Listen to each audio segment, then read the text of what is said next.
الحمدللہ وحدہ والصلاۃ والسلام علی من لا نبی بعد اما بعد۔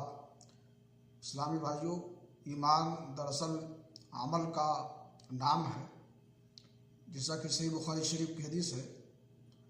رسول اکرم صلی اللہ علیہ وسلم سے سوال کیا گیا اور پوچھا گیا ای العمل افضل؟ قال ایمان باللہ ورسولہ، قیل ثم ماذا؟ قال الجہاد فی سبیل اللہ، قیل ثم ماذا؟ قال حج مبرور۔ رسول اکرم صلی اللہ علیہ وسلم سے جو دریافت کیا گیا کہ کون سا عمل افضل ہے، تو آپ نے فرمایا کہ اللہ اس کے رسول پر ایمان لانا۔ دریافت کیا گیا پھر کون سا؟ تو آپ نے فرمایا اللہ کے راستے میں جہاد کرنا۔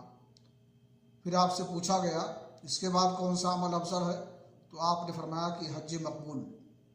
حج مقبول یا حج مبرور سے مراد وہ حج ہے جو ریاکاری اور گناہوں کے آلائش سے پاک ہو، اور اس کی علامت اور اس کی پہچان یہ ہے کہ آدمی کی زندگی پہلے سے بہتر ہو جائے اور اس کی روش تبدیل ہو جائے۔ اللہ رب العالمین سے دعا ہے کہ اللہ تعالی ہمیں ایمان کے ساتھ عمل صالح کی توفیق عطا فرمائے۔